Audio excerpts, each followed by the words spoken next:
क्या कनाडा ने अपना नया tier two PR pathway program शुरू कर दिया है?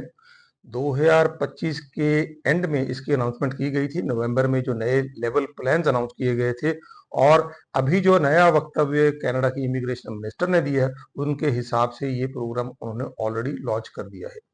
क्या है इस प्रोग्राम्स की डिटेल्स, कहाँ पे लॉन्च किया गया, कब लॉन्च किया गया और इसकी शर्तें क्या हैं, आज मैं कंप्लीट डिस्कशन इस वीडियो में इसी टॉपिक पे करूंगा। स्वागत आप सबका हमारे यूट्यूब के चैनल के ऊपर। मेरा नाम प्रिंसिपाल सिंह गिल, मैं एक licensed and regulated Canadian immigration consultant हूँ। एक छोटी सी रिक्वेस्ट, इस वीडियो को शुरू करने से पहले अगर आप हमारे यूट्यूब के चैनल पर पहली बार विजिट कर रहे हैं या अब तक आपने हमारा चैनल सब्सक्राइब नहीं किया, मेरी गुजारिश है जरूर सब्सक्राइब करें। हम बहुत तरह के इन्फॉर्मेटिव वीडियोस रेगुलर बेसिस पे इसी प्लेटफॉर्म के थ्रू आपके साथ शेयर करते रहते हैं। कनाडा के इमिग्रेशन मिनिस्टर मिसेस लीना डयाब ने एक वक्तव्य जारी किया है। एक इंटरव्यू जो इन्होंने 2 दिन पहले कनाडा के एक प्रमुख न्यूज़पेपर को दी, टोरंटो स्टार। वहां पे उन्होंने ये बताया कि tier two PR pathway program 2026 में ऑलरेडी उन्होंने लॉन्च कर दिया है। अब ये हैरानी की बात है कि टीयर टू पीयर का जो पाथवे प्रोग्राम लॉन्च किया, वो उसकी कब लॉन्च किया और उसकी क्या शर्तें हैं, किन लोगों को ऑलरेडी इन्होंने क्या आईटीएस भेजे हैं या नहीं भेजे, इसके बारे में अभी भी बड़ा क्वेश्चन मार्क है। मिनिस्टर ने ये बात बोली है कि हमने प्रोग्राम ऑलरेडी लॉन्च कर दिया है और उसमें एप्लीकेशन एक्सेप्ट करनी शुरू कर दी हैं, पर इसकी जो कंप्लीट डिटेल्स हैं वो आने वाले टाइम में नेक्स्ट मंथ अप्रैल में वो जारी करेंगी। अब ये सारा कुछ काफी हैरानीजनक है क्योंकि अभी तक tier two PR pathway program की जो कंप्लीट डिटेल्स हैं वो वेट की जा रही थी। अब इसमें एक बड़ी बात जो समझने वाली बात यह है कि कनाडा के अंदर जो टेम्पररी रेजिडेंट्स की पॉपुलेशन है वो काफी ग्रो कर गई थी। अगर लास्ट गवर्नमेंट की जो ट्रूडो सरकार थी उसमें अगर हम उनके इमिग्रेशन मिनिस्टर का जो वक्तव्य था जो उन्होंने पार्लियामेंट में दिया था, उनके हिसाब से 50 लाख टेम्पररी रेजिडेंट्स उस टाइम पे कनाडा में रह रहे थे। अभी जो नया डेटा इस सरकार ने जारी किया उसके हिसाब से साल 2025 के अंत तक 2.1 मिलियन 21 लाख लोगों का जो टेम्पररी रेजिडेंट वीजा था वो एक्सपायर हो गया। टेम्पररी रेजिडेंट वीजा के अंदर दो लोग मुख्य तौर पे आते हैं, international students and temporary foreign workers. So 21 lakh लोगों का वीजा या बोलिए वर्क परमिट वो एक्सपायर हो गया था साल 2025 के अंत तक और संभावतः 2 मिलियन और लोग, 20 लाख और लोगों का जो वर्क परमिट है वो एक्सपायर हो जाएगा इस साल 2026 के अंत तक। सो टोटल अगर हम देखें तो 40 लाख लोगों का ऑलरेडी जो वर्क परमिट है वो 2026 के अंत तक आते आते एक्सपायर हो जाएगा।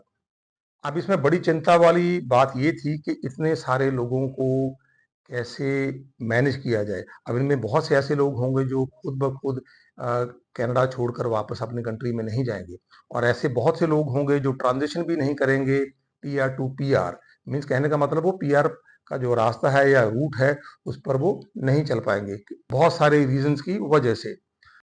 अब इसमें सरकार की बहुत बड़ी चिंता ये थी कि इनमें से ये ना हो कि बहुत से लोग कनाडा के अंदर ही रह जाएं और उन लोगों के पास लीगल स्टेटस भी ना हो। इससे काफी बड़ी जो मुश्किलात हैं वो कनाडा सरकार को फेस करनी पड़ सकती थी। इसको सामने रखते हुए एक नया program tier two PR pathway program Canada की सरकार ने नवंबर 2025 में जब नए लेवल प्लान इशू किए गए थे उस टाइम पे अनाउंस किया था, जिसको उन्होंने बोला था कि हम साल 2026 और 27 2 सालों में बांटेंगे। कहने का मतलब 16 से 17 हजार लोगों को टीआर टू पीआर पाथवे के अंदर हम पीआर देंगे 2026 में और इतने लोगों को पीआर देंगे 2027 में। तो उससे रिलेटेड जब ये क्वेश्चन पूछा गया उनसे, उन्होंने बोला मिनिस्टर ने कि हमने ऑलरेडी ये पाथवे जो प्रोग्राम है वो स्टार्ट कर दिया। अब हैरानीजनक बात उसमें ये है कि वो प्रोग्राम किस तरीके से स्टार्ट किया गया। ये हो सकता है कि मिनिस्टर ये बोल रही हों कि जो ऑलरेडी एक्सप्रेस एंट्री के अंदर कुछ नए प्रोग्राम्स ऐड किए गए हैं या तो उनको टीआर टू पीआर का पाथवे बोला जा रहा है, या जो बड़े बड़े कैनेडियन एक्सपीरियंस क्लास के ड्रॉज हमें देखने को मिल रहे हैं रेगुलर बेसिस के अंदर, हो सकता है कि वो टीआर टू पीआर जो पाथवे के अंडर उन्होंने 16-17 हजार लोग लेने हैं या फिर वहां पे कुछ ना कुछ किया गया हो। बट क्वेश्चन मार्क है, अभी तक पूरी क्लैरिटी सामने नहीं आई।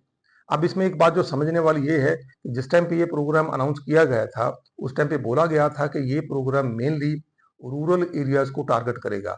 वो लोग जो रूरल कम्युनिटीज में रह रहे हैं, कहने का मतलब जो छोटे कस्बों में या गांवों में रह रहे हैं कनाडा के अंदर, उनको टारगेट करेगा प्राइमरीली, क्योंकि वहां पर ऐसे बहुत से लोग हैं जिनकी रिक्वायरमेंट है स्किल शॉर्टेज को सामने रखते हुए, और उसमें उन्होंने बोला था कि हम मुख्यतः 5-6 ऐसी कैटेगरीज हैं जिनमें लोगों को सिलेक्ट करेंगे, जिनमें सबसे पहले तो थी हेल्थ केयर की कैटेगरी, फिर जो लोग एल्डरली लोगों की केयर करते हैं वो कैटेगरी थी, agriculture, hospitality, transportation, even trades.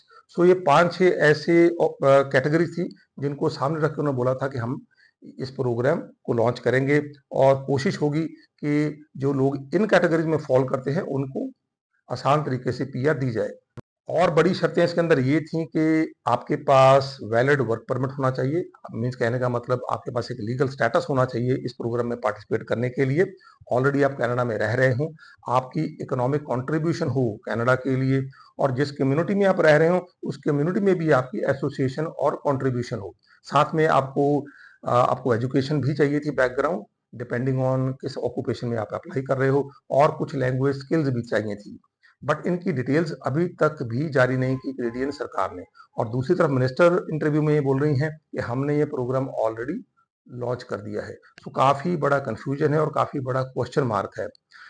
अभी देखना पड़ेगा आने वाले टाइम पे, जैसे उन्होंने बोला कि अप्रैल के अंदर वो इसकी कंप्लीट डिटेल्स जारी करेंगी, उस टाइम पे क्या डिटेल्स सामने आती हैं, क्या नए तरीके का कोई प्रोग्राम सामने लेके आते हैं वो, जिसकी संभावना है कि नए तरीके का प्रोग्राम होगा।